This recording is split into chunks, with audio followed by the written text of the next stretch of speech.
Hello Weaver, नमस्कार। 26/12/2021 SI परीक्षा का आज हम लोग क्वेश्चन पेपर डिस्कस करने वाले हैं। ये पेपर आपके आगामी एग्ज़ाम के लिए काफ़ी महत्वपूर्ण साबित होगा, क्योंकि इसी के आधार पर आपके पेपर का जो पैटर्न जो होगा वो सेट होगा। तो फ्रेंड, कोई भी पेपर देने से पहले आप जो है इस वीडियो को ज़रूर देखें, ताकि आपको पेपर का पैटर्न समझ में पूरी तरह से आ जाए। तो चलिए स्टार्ट करते हैं आज का question number 1। Question number 1 start करने से पहले फ्रेंड एक रिक्वेस्ट कि यदि आप इस चैनल पर नए हैं तो चैनल को सब्सक्राइब कर दीजिए और वीडियो अंत तक देखिए। पसंद आए तो लाइक ज़रूर कीजिए और अपने दोस्तों में इसे ज़रूर शेयर करें। अगर इसका पीडीएफ चाहिए तो डिस्क्रिप्शन में जाइए, वहाँ टेलीग्राम का लिंक ज्वाइन कर दीजिए, वहाँ पे आपको इसका पीडीएफ भी प्रोवाइड करा दिया जाएगा। तो पहला क्वेश्चन है कि किसको साहित्य में 2021 का नोबेल पुरस्कार दिया गया था। तो साहित्य में 2021 का जो नोबेल पुरस्कार है वो अब्दुल रज़ाक गुरनाह को दिया गया था। तो साहित्य लिखना गुरनाह है, इस तरह से आप याद रख सकते हैं। 2021 का इनको दिया गया था। अब तो 2022 भी अनाउंस हो गया है और 2022 ये जो दिया गया है वो फ्रांस की महिला लेखिका हैं जिनका नाम है एनी अर्नो। क्या नाम है? एनी अर्नो। तो एनी अर्नो जी को ये दिया गया है 2022 का साहित्य नोबेल पुरस्कार, साहित्य में नोबेल पुरस्कार। अगला हम सेकंड की बात करें, प्रथम अफीम युद्ध का समापन करने वाली संधि कौन सी थी। तो आपको पता है कि अफीम युद्ध जो है वो कहाँ पे, चीन और प्लस ब्रिटिश हुकूमत के बीच ये हुआ था। और अगर हम बात करें तो ये समापन जो है कहा गया कि किस संधि के तहत हुई, तो इसको नानकिंग की संधि बोलते हैं। क्या बोलेंगे? नानकिंग की संधि। और 1842 में ये संधि होती है। तो नानकिंग या कहीं कहीं पे नानजिंग भी लिखा होगा, तो आप जानते हैं चाइनीज नाम है, तो नानकिंग या नानजिंग याद रखिएगा, दोनों में से कुछ भी हो सकता है। आगे हम देखते हैं क्वेश्चन नंबर 3। थर्ड में कहा गया ओरुनोदोई या अरुणोदोई योजना किस राज्य द्वारा प्रारंभ किया गया है। तो ओरुनोदोई या अरुणोदोई जो योजना की बात करें तो ये असम सरकार के द्वारा ये शुरू किया गया है। और असम में अम्बुबाची मेला, ध्यान रखिएगा, असम में अम्बुबाची मेला जो है फेमस है। पूछा जाता है कि अम्बुबाची मेला कहाँ पे लगता है। असम की बात कर रहे हैं तो असम के में अभी जो है वर्तमान सीएम कौन है। तो अभी वर्तमान सीएम जो है वर्तमान सीएम जो हैं वो कौन है फ्रेंड। तो पहले सर्बानंद सोनोवाल थे, अभी जो है ये बने हैं, तो असम के अभी सीएम बने हैं हेमंता बिस्वा शर्मा। कौन बने हैं? हेमंता बिस्वा शर्मा, ये वहाँ के सीएम हैं। और ध्यान रखिएगा, जब अरुणाचल प्रदेश की बात कर रहे हैं, सॉरी असम की बात कर रहे हैं, तो असम में कुछ और चीज़ें आपको ध्यान रखनी हैं। क्या ध्यान रखनी है? तो असम का जो है असम की सरकार के द्वारा वहाँ पे प्रोजेक्ट, ध्यान रखिएगा, प्रोजेक्ट सद्भावना चलाया जा रहा है। प्रोजेक्ट सद्भावना ये किस सरकार की स्कीम है? तो ये जो है असम सरकार की स्कीम है। और आगे हम बात करें तो प्रोजेक्ट सद्भावना के अलावा यहाँ पे स्वनिर्भर नारी योजना, स्वनिर्भर नारी योजना भी असम सरकार की ये योजना है, स्वनिर्भर नारी योजना।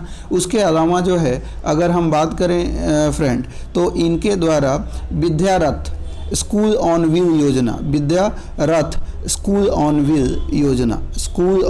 व्हील योजना, तो हमने क्या बताया? असम सरकार के द्वारा प्रोजेक्ट सद्भावना, स्वनिर्भर नारी योजना और विद्यारथ स्कूल ऑन व्हील योजना, ये भी जो है असम सरकार की योजना है।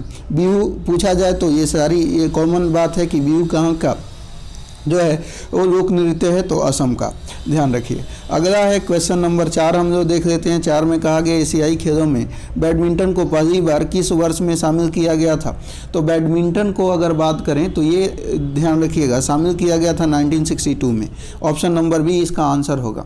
अब विश्व बैडमिंटन चैंपियनशिप की बात करें तो विश्व बैडमिंटन चैंपियनशिप फ्रेंड ये 1977 में, कब? 1977 में जो है ये शुरू हुआ था, ठीक है।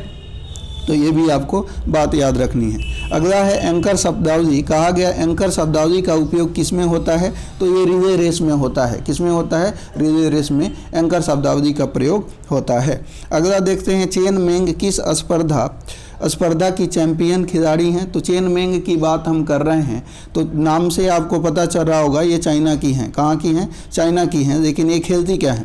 तो चेन मेंग जो है ये टेबल टेनिस की खिलाड़ी हैं। ऑप्शन नंबर सी आपका आंसर हो जाएगा। अगला है 7 नंबर। कहा गया किरचॉफ का धारा नियम डैश संरक्षण नियम पर आधारित है, जबकि किरचॉफ का वोल्टेज नियम डैश संरक्षण पर आधारित है।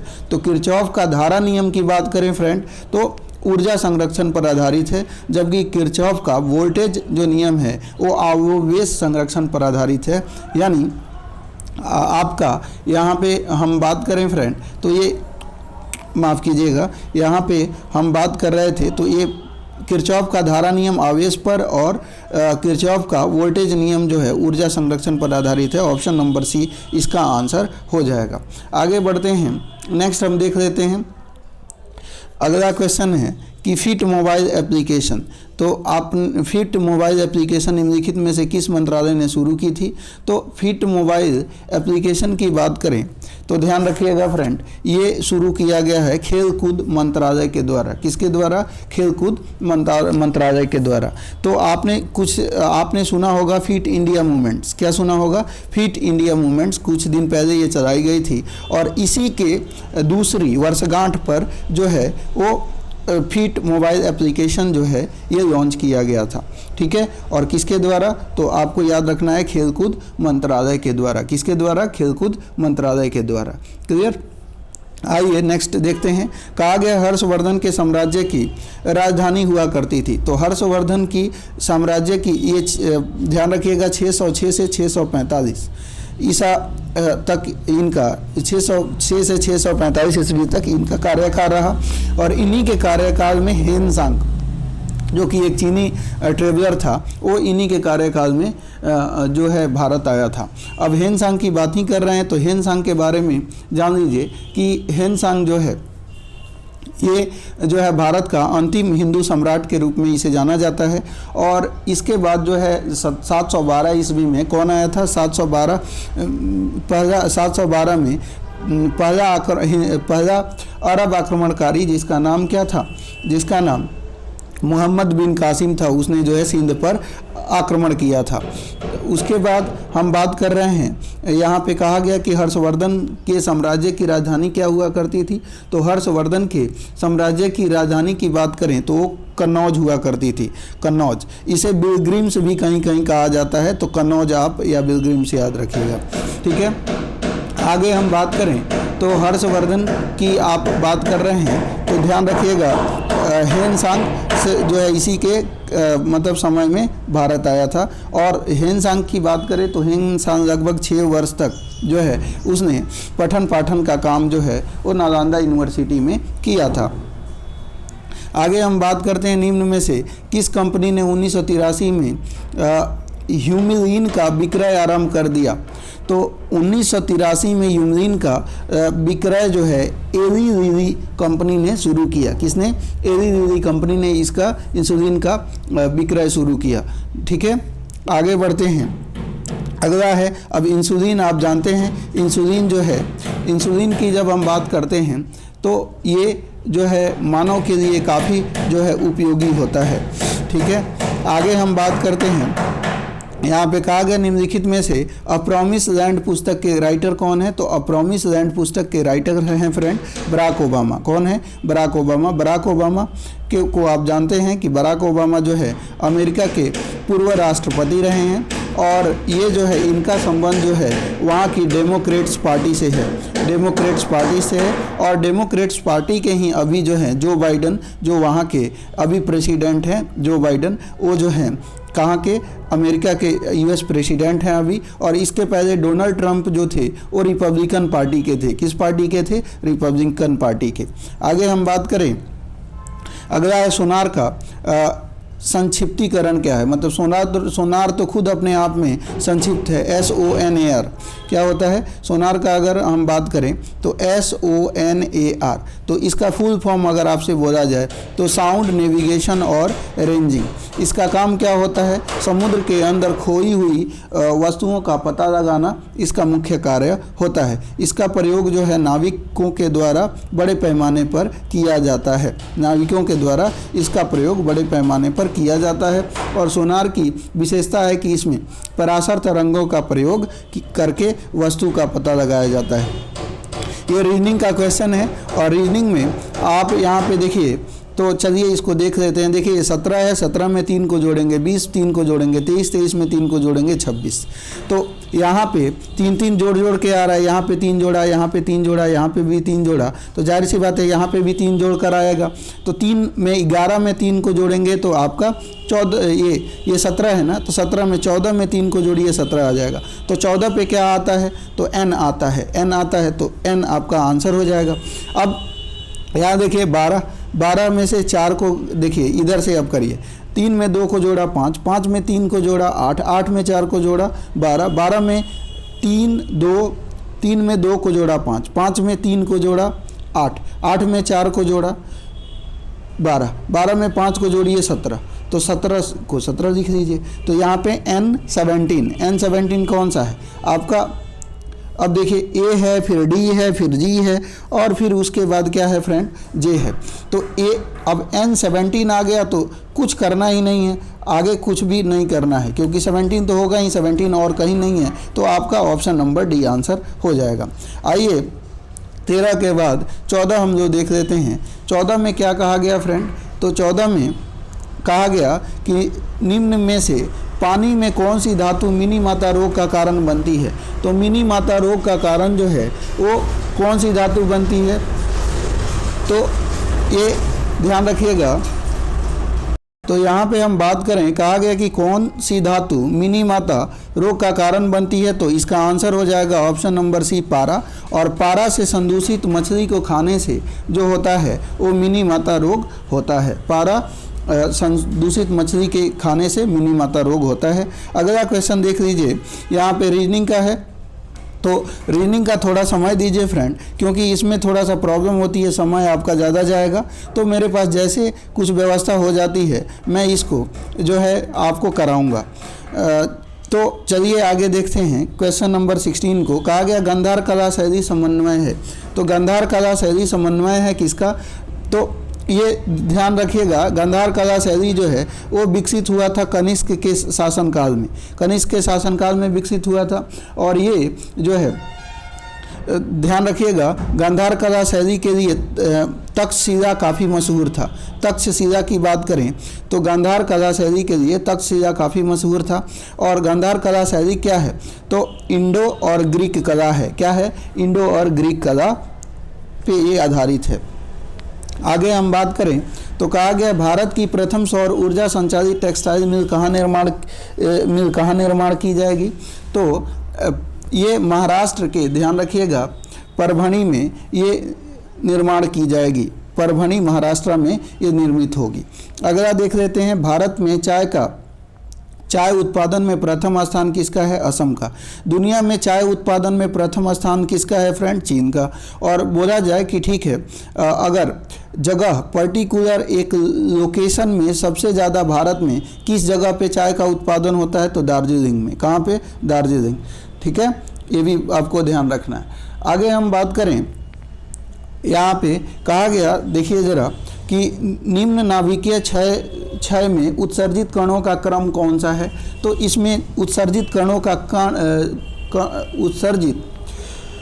का क्रम आपको बताना है। तो इसका आंसर हो जाएगा फ्रेंड आपका beta alpha gamma. Option number D इसका आंसर हो जाएगा। अगला कहा गया कि अंतरजातीय विवाह को प्रोत्साहन करने के लिए उड़ीसा सरकार ने निम्न में से कौन सा वेब पोर्टल प्रारंभ किया है? तो उड़ीसा सरकार के द्वारा जो है एक वेब पोर्टल अंतरजातीय विवाह को बढ़ावा देने के लिए विकसित किया गया है, जिसका नाम है सुमंगल। क्या नाम है? सुमंगल।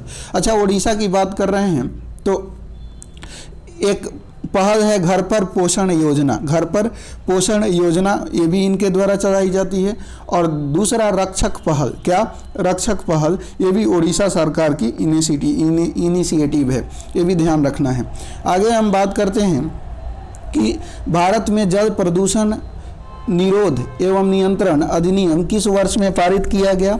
तो जल प्रदूषण निरोध एवं नियंत्रण अधिनियम भारत में ये जो पारित किया गया, ध्यान रखिएगा, ये 1974 में पारित किया गया। कब पारित किया गया? 1974 में, ध्यान रखिए। आगे हम बात करते हैं, कहा गया निम्नलिखित में से हिंदी साहित्य में उनके योगदान के लिए ज्ञानपीठ पुरस्कार से सम्मानित किया गया है। तो यहाँ पे इंदिरा गोस्वामी की बात करें तो इंदिरा गोस्वामी को हिंदी साहित्य के क्षेत्र में नहीं, बल्कि इनको हम बात करें तो असमी साहित्य के क्षेत्र में, असमी साहित्य किसमें, असमी साहित्य के क्षेत्र में इनको इंदिरा गोस्वामी जी को ज्ञानपीठ पुरस्कार से सम्मानित किया गया। वहीं रघुवीर चौधरी जी की बात करें तो इनको गुजराती साहित्य के क्षेत्र में, सत्यव्रत शास्त्री की बात करें तो इनको संस्कृत के क्षेत्र में, और वहीं कृष्णा सोबती की बात करें तो इनको संस्कृत के क्षेत्र में। हम तो यहाँ पे बात कर रहे हैं फ्रेंड, एक बार फिर देखिए मैंने क्या बोला कि इंदिरा गोस्वामी की बात करें तो ये असमी साहित्य के क्षेत्र में, और रघुवीर चौधरी जी को गुजराती साहित्य के क्षेत्र में, और सत्यव्रत शास्त्री को संस्कृत के क्षेत्र में, और इनको हिंदी के क्षेत्र में, है ना। तो कृष्णा सोबती यहाँ पे हिंदी साहित्य में पूछ रहा है योगदान के लिए, तो कृष्णा सोबती जी को दिया गया है। अगला है 33वें, देखिए ज़रा 33वें 2024 ओलंपिक खेलों की मेज़बानी किसके द्वारा की जाएगी फ्रेंड। तो 33वें 2024 ओलंपिक खेलों की मेज़बानी जो है ये की जाएगी, ध्यान रखिएगा, ये 33वें 2024 ओलंपिक खेल की मेज़बानी। तो 33वां की बात करें तो यहाँ पे ध्यान दीजिएगा, ये किया जाएगा पेरिस यानी फ्रांस के द्वारा, किसके द्वारा, फ्रांस के द्वारा। वहीं 34वां की बात करें तो 34वां कहाँ पे होगा, लॉस एंजिल्स अमेरिका में होगा, और 34वां जो है लॉस एंजिल्स अमेरिका 2028 में होगा, और 35वां की बात करें जो 2032 में होना प्रस्तावित है वो ब्रिस्बेन शहर में होगा, ध्यान रखिएगा। आगे हम बात करें तो कहा गया कि भारत में संघीय न्यायालय की स्थापना किस अधिनियम रिपोर्ट के द्वारा की गई है। तो संघीय न्यायालय की स्थापना की बात करें तो भारत सरकार अधिनियम 1935 के तहत जो है ये संघीय न्यायालय की स्थापना की गई है। अब संघीय न्यायालय की बात कर रहे हैं तो 1935 भारत सरकार अधिनियम 1935 में ध्यान रखिएगा कि जब ये आया था तो इसमें कुल 321 आर्टिकल थे। कितने अनुच्छेद थे? 321 आर्टिकल थे।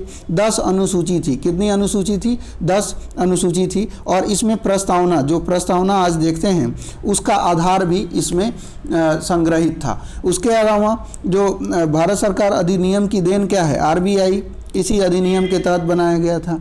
उसके अलावा केंद्र में द्वैध शासन की जो बात हुई थी इसी अधिनियम के तहत हुई थी। ये भी बात ध्यान रखना है। आगे हम बात करें मॉन्टेग्यू चेम्सफोर्ड, यहाँ पे देखिए मॉन्टेग्यू चेम्सफोर्ड रिपोर्ट कब आया था? 1919 में। कब आया था? 1919 में। मार्लेमिंटो एक्ट कब आया था? तो 1909 में आया था। ये इसमें जो कास्ट रिजर्वेशन जो है वो दिया गया था। आगे हम बढ़ते हैं, नेक्स्ट की बात करते हैं। नेक्स्ट में कहा गया कुतुब मीनार के प्रवेश द्वार को जाना जाता है। तो कुतुब मीनार के प्रवेश द्वार की बात करें तो उसको हम अलाई दरवाज़ा के रूप में जानते हैं। क्या कहते हैं फ्रेंड? अलाई दरवाज़ा के रूप में इसे जाना जाता है।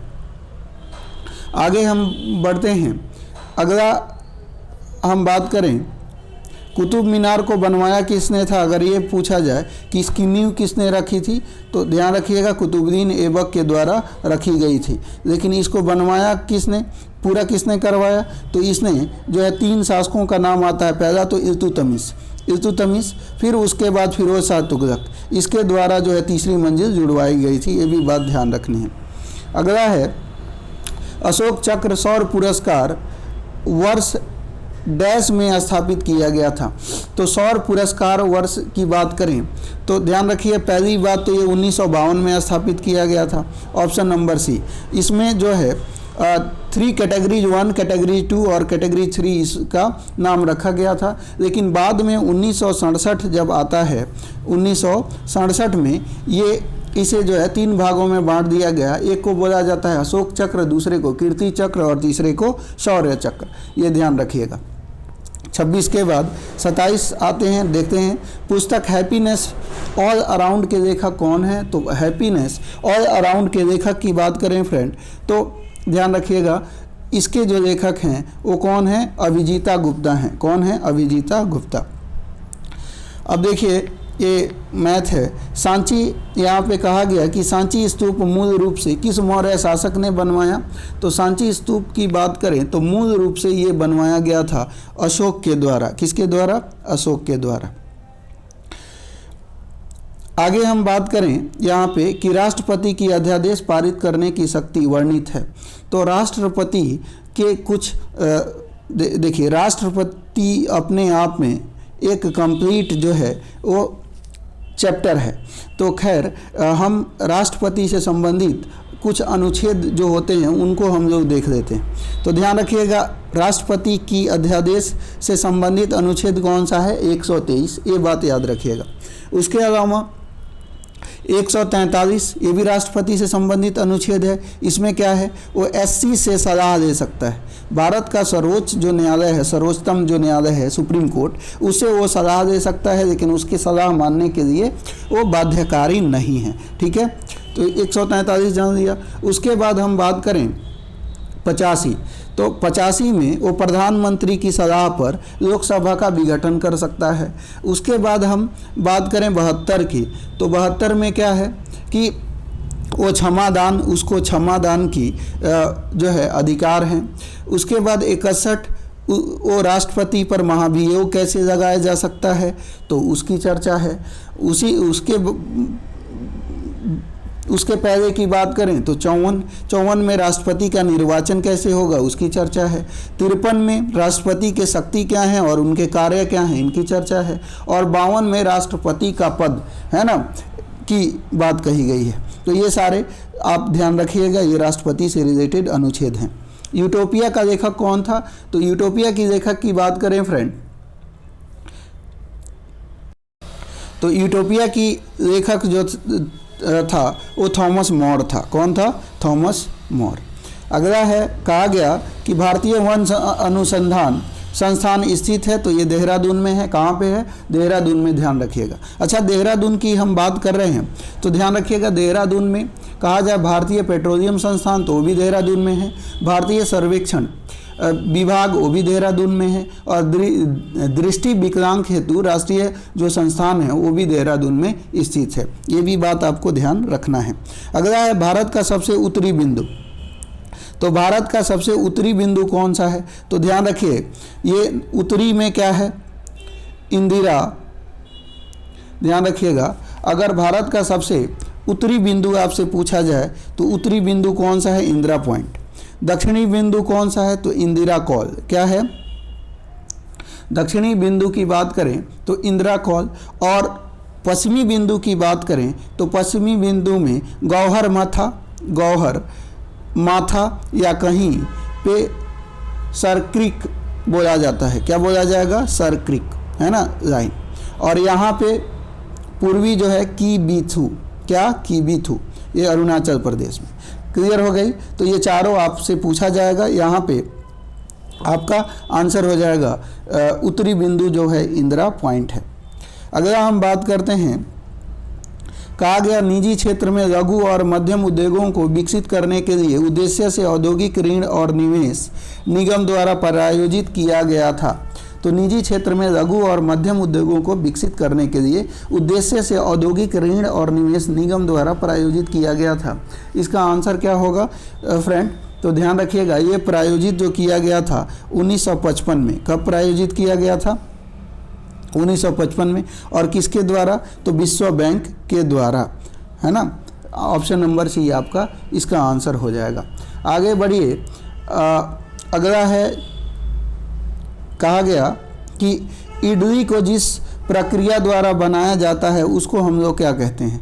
तो पहली बात, इडली बनाने की क्या प्रक्रिया होती है? तो ये भाप विधि के द्वारा यानी स्टीमिंग के द्वारा बनाया जाता है। और इडली जो होती है, ध्यान रखिएगा, इसमें बेसिकली उड़द का दाल और चावल, कच्चा जो चावल होता है, कच्चा दाल और उड़द का चावल का प्रयोग करके इसका किण्वनीकरण करा जाता है और उससे जो है आपका इडली तैयार होता है। अगला है, कहा गया कि भारत का सक्रिय ज्वालामुखी द्वीप है। तो भारत का सक्रिय ज्वालामुखी द्वीप है फ्रेंड बैरन द्वीप। कौन सा द्वीप? बैरन द्वीप।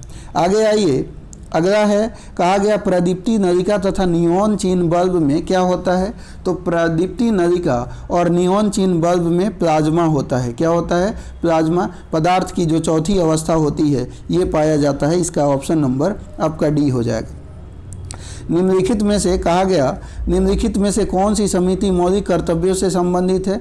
तो मौलिक कर्तव्य आपको पता है कि भाग, जब हम मौलिक कर्तव्य की बात करते हैं फ्रेंड, तो ये जो है भाग जो है 4 क और अनुच्छेद 51 क है ना, इसमें अनुच्छेद भाग 4 क और अनुच्छेद 51 क में इसकी चर्चा है। ये 42वां संविधान संशोधन स्वर्ण सिंह कमेटी के सिफारिश पर ये लागू किया गया था। और शुरुआत में 10 मौलिक कर्तव्य थे। 42वें संविधान संशोधन के दौरान 10 मौलिक कर्तव्य जोड़े गए थे, लेकिन 86वां संविधान संशोधन के द्वारा इसे एक और बढ़ा दिया गया। अब 11 जो हैं मौलिक कर्तव्य हैं। अगला आइए, जहांगीर के, कहा गया कि जहांगीर के शासनकाल में निम्नलिखित में से किस चित्रकार को नादिर उल अस्त्र के खिताब से नवाजा गया था? तो ये कौन चित्रकार था? तो ध्यान रखिएगा, उस्ताद मंसूर था। कौन था? उस्ताद मंसूर। अच्छा, पूछा जाए कि कवि जगन्नाथ को जो है वो जहांगीर के द्वारा जो है कौन सी उपाधि दी गई थी? तो इनको पंडित राज बोला जाता था। क्या बोला जाता था? पंडित राज। ये भी बात ध्यान रखना है। आगे हम बात करते हैं 40 नंबर, दूध में उपस्थित शर्करा है। तो दूध में उपस्थित, अच्छा, दूध कभी सोचा है कि दूध का मीठा क्यों हो लगता है? तो फ्रक्टोज के कारण लगता है। तो दूध में उपस्थित शर्करा है वो फ्रक्टोज, इसी के कारण जो होता है दूध मीठा होता है। अगला है, फजल अली आयोग संबंधित है। तो फजल अली आयोग की बात करें फ्रेंड, तो ये राज्यों के पुनर्गठन से संबंधित है। किससे? राज्यों के पुनर्गठन से। अगला है, ओडोमीटर एक उपकरण है जिसके द्वारा मापन किया जाता है। तो आप जानते हैं जो गाड़ियाँ होती हैं 3 व्हीलर खास तौर पे, उनमें जो है ये लगा होता है, ये दूरी का मापन करता है। अपूर्वी चंदेला जो है किस खेल से संबंधित हैं? तो अपूर्वी चंदेला की बात करें तो ये निशानेबाज हैं, निशानेबाजी से इनका खेल है ये। आगे हम बात करेंगे, जब 1942 में अखिल भारतीय राष्ट्रीय कांग्रेस ने भारत छोड़ो आंदोलन छेड़ा तब भारत का वायसराय कौन था? तो 1942 में पूछा गया सिंपल सा क्वेश्चन है कि भारत का वायसराय कौन था? तो रिटन की बात करें तो 1876 से A80 था, है ना, 1876 से 80 इनका कार्यकाल था। रिपन की बात करें तो 80 से इनका 84, 1880 से 84 इनका कार्यकाल रहा है। और करजन की बात करें तो करजन का 1899 से 1905 इनका कार्यकाल रहा है। लिनलिथगो की कार्यकाल की बात करें तो 1936 से 43 इनका कार्यकाल रहा है। अब आप बता देंगे कि ऑप्शन नंबर ए आंसर होगा। आगे हम बात करें, ऐसी समष्टि पारस्परिक क्रिया जिसमें एक जाति को लाभ होता है और दूसरी को न लाभ होता है न ही हानि होता है, उसको क्या बोलते हैं? सहभोजिता के नाम से उसको जानेंगे। क्या बोलेंगे फ्रेंड? सहभोजिता के नाम से उसको जाना जाएगा। अगला देखिए, निम्नलिखित में से किसे रामसर अभिसमय संबंधित है? यानी रामसर कन्वेंशन जो है ये 1927 में हुआ था, पहली बात ये याद रखिएगा। और भारत के टोटल अभी इसमें 76 रामसर साइट हैं। कितने रामसर साइट हैं? 76। और पूछा जाए कि भारत में सर्वाधिक किस राज्य में रामसर साइट हैं, तो वो आंसर हो जाएगा तमिलनाडु में। याद रखिएगा, तमिलनाडु में टोटल कितने हैं? 14 रामसर साइट जो हैं तमिलनाडु में हैं। ये बात ध्यान रखना है। अगला क्वेश्चन है, मराठा शासक छत्रपति शिवाजी की राजधानी कहाँ पे थी? रायगढ़ में। कहाँ पे थी फ्रेंड? रायगढ़ में। 1665 में एक और बात ध्यान रखिएगा, 1665 में पुरंदर की संधि जो है वो शिवाजी और जय सिंह के बीच में हुई थी, तो ये भी बात पूछा जाता है। अगला है, सौर सेल बनाने में प्रयुक्त, कहा गया कि सौर सेल बनाने में प्रयुक्त किया जाने वाला तत्व है। तो सौर सेल बनाने में जो तत्व प्रयोग किया जाता है वो कौन सा है? तो सिलिकॉन है। क्या है? Silicon, option number C. और सिलिकॉन की बात करें तो ध्यान रखिएगा, पृथ्वी पर ऑक्सीजन के बाद बहुत मात्रा में पाया जाने वाला सबसे बड़ा तत्व, सबसे ज़्यादा पाया जाने वाला तत्व ये है। सिलिकॉन की बात करें तो इसका एटॉमिक जो नंबर होता है वो 14 होता है, ये भी कभी कभी पूछ दिया जाता है। आगे हम बात करेंगे, 50 नंबर क्वेश्चन बोला गया, निम्नलिखित में से कौन सी तेज हिमीकरण विधि है जिसमें तरल नाइट्रोजन या कार्बन डाइऑक्साइड का उपयोग किया जाता है? तो इसका आंसर हो जाएगा स्प्रे फ्रीजिंग। अगला है फ्रेंड कि किस संगठन ने इसरो के लिए C-32LH2 क्रायोजेनिक प्रणोदक टैंक विकसित किया है? तो ये किया है हिंदुस्तान एरोनॉटिक्स लिमिटेड, HAL बोलते हैं, और इसकी स्थापना जो होती है 1940 में होती है, 1940 में हुई, और इसका हेडक्वार्टर पूछा जाए तो बेंगलुरु में है। अगला क्वेश्चन है कि एक खास श्रृंखला में निम्नलिखित में से सर्वाधिक संख्या किसकी होती है? तो खाद्य श्रृंखला में सर्वाधिक संख्या अपघटक की होती है। अपघटक जो है इसे ध्यान रखिएगा प्रकृति का सफाई कर्मी के नाम से भी इसे जाना जाता है। अगला है, आज तक प्रदान किए गए परमवीर चक्र पुरस्कारों की कुल संख्या है। तो अभी तक कितने परमवीर चक्र प्रदान किए गए हैं? तो 21 जो है ये परमवीर चक्र जो है प्रदान किए गए हैं। कितने? 21, ध्यान रखिएगा।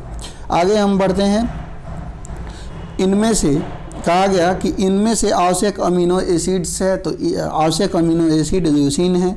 अगला हम बात करते हैं, निम्नलिखित में से कौन भारत में जाति प्रथा की विशेषता नहीं है? तो जाति प्रथा की विशेषता कौन सी नहीं है? तो जाति जन्म से निर्धारण होता है, सही बात है। विवाह समूह के सदस्यों में ही हो सकता है, ये भी सही है। विवाह समूह के सदस्यों के बाहर ही हो सकता है, ऐसा जबरदस्ती तो नहीं है। जाति सदस्यता में खाने और खाना बांटने से संबंधित नियम शामिल हैं, ये सब सही है सी को छोड़कर। अगला है, कहा गया कि एलर्जेन के विरुद्ध उत्पादित सबसे प्रचुर मात्रा में एंटीबॉडी है, तो ऑप्शन नंबर ए इसका आंसर हो जाएगा। और ध्यान रखिएगा ये जो है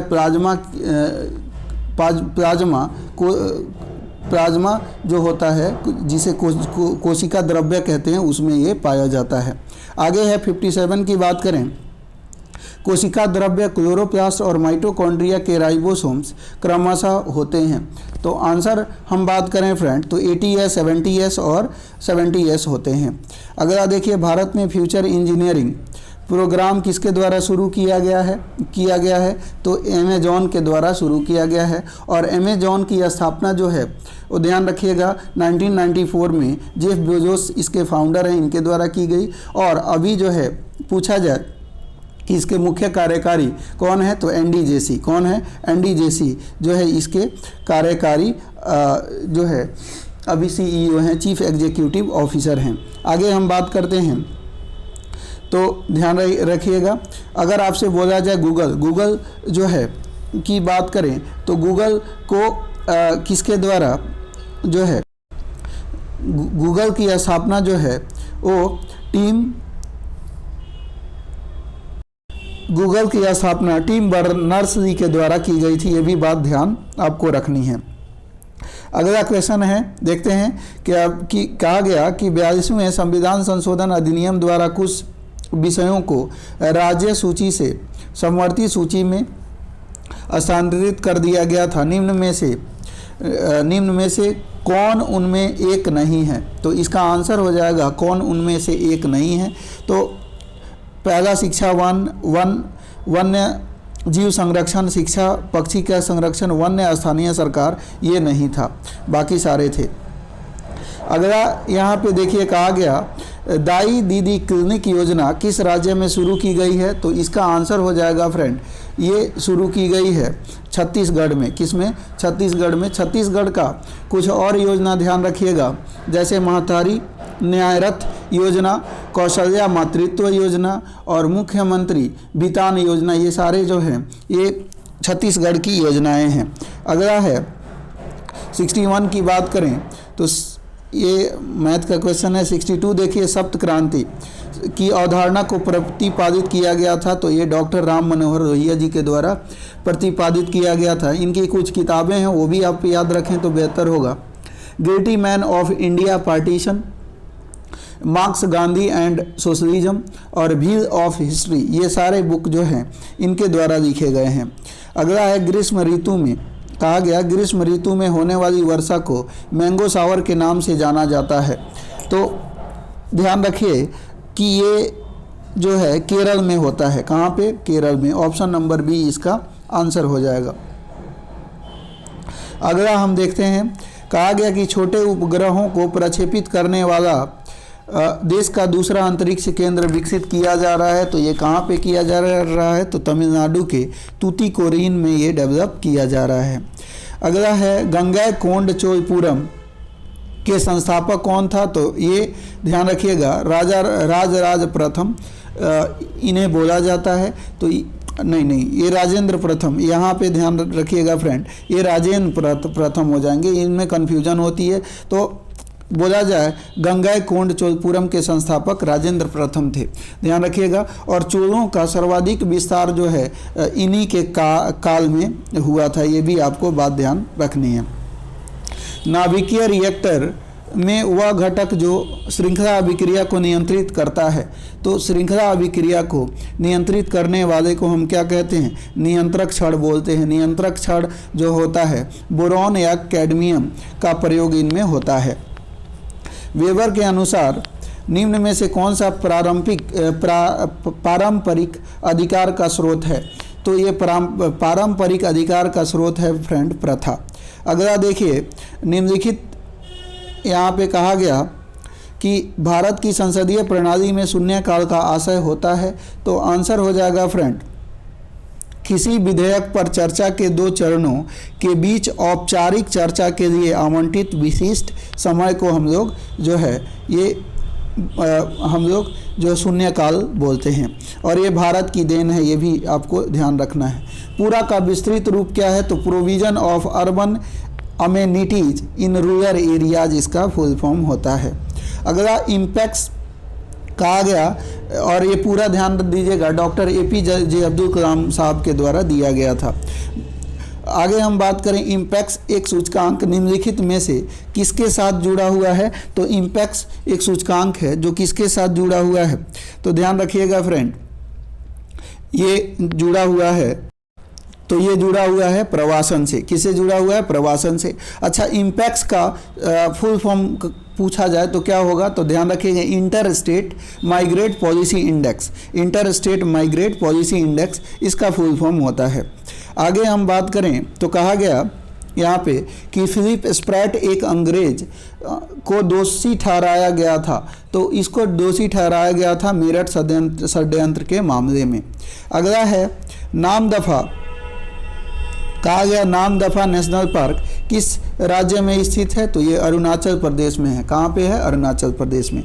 अगला देखिए, हाल ही में किस राज्य में भारत के सर्वोच्च ऊंचाई में हर्बल पार्क का उद्घाटन किया गया? तो ये आंसर हो जाएगा फ्रेंड उत्तराखंड में। कहाँ पे? उत्तराखंड में। अगला देखिए, निम्नलिखित में से कहा गया कि निम्नलिखित में से किस देश ने हाल ही में एक पनडुब्बी से सिकोर्न हाइपरसोनिक मिसाइल का परीक्षण किया है? तो इसका आंसर आपका हो जाएगा ये रूस ने जो है सिकोर्न हाइपरसोनिक मिसाइल का परीक्षण किया है। निम्नलिखित में से समूह का उदाहरण कौन सा है? निम्नलिखित में से समूह का उदाहरण इनमें बताना है कौन सा है? तो परिवार के सदस्य जो हैं वो समूह हैं।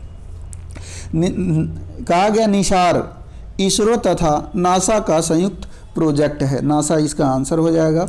भारत आकार में है, तो भारत आकार में दुनिया में ध्यान रखिएगा आकार के अनुसार 7th इसका स्थान आता है। पहला पे कौन है, तो पहला पे रसिया है। दूसरा की बात करें तो दूसरा पे कौन है, तो दूसरा पे कनाडा आ जाता है। तीसरा पे हम बात करें तो तीसरा पे कौन आता है, तीसरा पे चाइना आता है। चौथा पे अमेरिका आता है। पांचवा पे ब्राज़ील, छठा पे ऑस्ट्रेलिया और सातवां पे आपका देश प्यारा भारत। और जनसंख्या के हिसाब से दूसरा आप हैं, लेकिन जल्दी ही पहला भी आप बनने वाले हैं। कहा गया 7वीं पंचवर्षीय योजना के अंतर्गत अपनाई गई विकास व्यूह रचना थी। तो 7वीं पंचवर्षीय योजना की बात करें फ्रेंड, तो ये 1985 से 90 में अपनाई गई थी। और इसका नारा ध्यान रखिएगा, इसका नारा था भोजन काम उत्पादन। क्या, भोजन काम और उत्पादन, इस पंचवर्षीय योजना का नारा था। और ध्यान रखिएगा ये जॉन डब्ल्यू मिलर के मॉडल पर ये आधारित था, ये भी बात ध्यान रखनी है। अगला कहा गया कि 15वीं पूर्वी एशियाई शिखर सम्मेलन की अध्यक्षता किस देश के प्रधानमंत्री ने की थी, तो ये जो है ब्रुनेई के, अगर हम बात करें ध्यान दीजिएगा कि इसकी अध्यक्षता जो है 15वीं पूर्वी एशियाई शिखर सम्मेलन की अध्यक्षता किस देश के प्रधानमंत्री ने की थी, तो आंसर हो जाएगा वियतनाम के। 15वां की बात कर रहा हूँ, लेकिन 16वीं अगर पूछ लिया जाए तो 16वीं का जो है अध्यक्षता जो है वो ब्रुनेई के सुल्तान के द्वारा की गई है, ब्रुनेई के सुल्तान, ये भी बात ध्यान रखनी है। अगला है, कहा गया कि भारत के वाटरमैन के रूप में किसे जाना जाता है, तो आंसर हो जाएगा राजेंद्र सिंह भारत के वाटरमैन कहलाते हैं। कर्क रेखा भारत के कितने राज्यों से होकर गुजरती है, सीधे सीधी बात, तो याद रखिएगा, आपको याद रखना है गुजरात से। कहाँ से, गुजरात।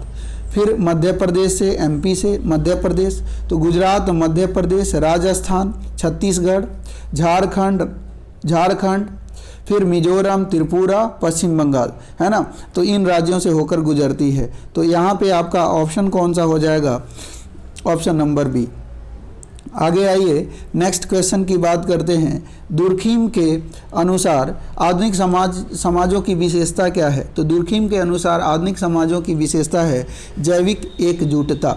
अगला है उत्पादन क्षमता के अंदर बिंदु, उत्पादन क्षमता के अंदर बिंदु व्यवहार्य है लेकिन कुशल नहीं है। अगला है कौन सा मंत्रालय खेल पुरस्कार से जुड़ा है, तो खेल पुरस्कार से जुड़ा हुआ मंत्रालय कौन सा मंत्रालय है फ्रेंड, तो युवा कार्यक्रम और खेल मंत्रालय। अगला है वर्ग संघर्ष की अवधारणा किसने दी है, तो ये कार्ल मार्क्स के द्वारा दिया गया है। अगला देखते हैं, नेक्स्ट कहा गया क्वेश्चन है कि कटी जली एवं कच्ची सतहों पर कौन से सूक्ष्म जीवी पनपते हैं, तो इसका आंसर हो जाएगा स्टेफाइलोकोकाई। अगला है नेक्स्ट देखिए, कहा गया इसमें कि भारत में केंद्रीय सतर्कता आयोग का मुख्य कार्य है, तो इनका मुख्य कार्य क्या है फ्रेंड, तो देश के जांच अभिकरणों पर निगरानी करना। अच्छा, सतर्कता आयोग के अभी जो है पूछा जाए कि आयुक्त कौन है, तो याद रखिएगा सुरेश एन पटेल हैं। कौन है, सुरेश एन पटेल। अगला देखिए, अर्थशास्त्री को कहा गया कि अर्थशास्त्र को किसके अध्ययन के रूप में सर्वोत्तम रूप से परिभाषित किया जाता है, तो इसका आंसर हो जाएगा फ्रेंड ये समाज अपने सीमित साधनों का प्रबंध किस प्रकार करे। अगला देखिए 91 कहा गया जब आयोडीन घोल की कुछ बूंदों को चावल के पानी में मिलाया जाता है तो घोल नीला काला हो जाता है। यह इंगित करता है कि चावल की पानी में शामिल क्या है, मांड है। क्या है, मांड। तो मांड की को हम लोग क्या बोलते हैं, स्टार्च बोलते हैं। तो स्टार्च आ जाए, मांड आ जाए, तो वो दोनों सेम हैं, ये भी बात ध्यान रखनी है। अगला है तेल की पतली फिल्म से परावर्तित श्वेत प्रकाश में रंग दिखाई देने का कारण है, तो इसका आंसर हो जाएगा व्यतिकरण। अगला देखें कौन सा क्षेत्र स्वयं पोर्टल से संबंधित है, तो स्वयं का पहले फुल फॉर्म आपको पता होना चाहिए, तो SWAYAM स्वयं। तो स्वयं का फुल फॉर्म है study waves of active learning for young aspiring minds. फिर बोल दे रहा हूँ, study waves of active learning for young aspiring minds. तो ध्यान रखिएगा, तो ये किससे होगा, तो लर्निंग शिक्षा से होगा। अगला देखिए, कहा गया यहाँ पे कि मुखोन्मुखी अंतःक्रिया के संदर्भ में मानव व्यवहार के अध्ययन को डैश कहते हैं। तो मानव व्यवहार के अध्ययन को क्या कहते हैं फ्रेंड, आंसर हो जाएगा व्यष्टि समाजशास्त्र के नाम से जाना जाता है। अगला है कि किस दिन को विश्व कैंसर दिवस के रूप में मनाया जाता है, तो इसका आंसर हो जाएगा 4 फरवरी को। अगला है पुरुषों के चक्का डिस्क थ्रो का वजन कितना होता है। अच्छा, पुरुषों का तो 2 किलो होता है, महिलाओं का कितना होता है, तो 1 kg। अगला है, आइए, कहा गया 2011 की जनगणना के अनुसार 2001 की जनगणना के अनुसार भारत की जनसंख्या कितनी है, तो 1029 मिलियन के आसपास है। कितना है, 1029 मिलियन के आसपास। आगे आइए, क्वेड में कौन से 4 देश शामिल हैं, तो क्वेड में ध्यान रखिएगा 4 देश कौन कौन से शामिल हैं, तो पहला तो अमेरिका, दूसरा जापान, तीसरा इंडिया और चौथा ऑस्ट्रेलिया। तो कौन सा है, ऑप्शन नंबर डी। अगला देखिए, कहा गया कि भारत के किस राज्य में कटी बिहू महोत्सव आयोजित किया जाता है, तो कटी बिहू महोत्सव की बात करें फ्रेंड, तो असम में आयोजित किया जाता है। आगे, पेले किस खेल से संबंधित खिलाड़ी हैं, तो इनका आंसर हो जाएगा ये फुटबॉल के खिलाड़ी हैं। तो दोस्तों, उम्मीद है वीडियो पसंद आई होगी। वीडियो पसंद आई हो तो लाइक कर दीजिएगा, चैनल पे नए हैं तो ज़रूर सब्सक्राइब करें और जो है बेल आइकॉन भी दबा दें, ताकि आपको जैसे वीडियो डालूं आपको नोटिफिकेशन प्राप्त हो सके।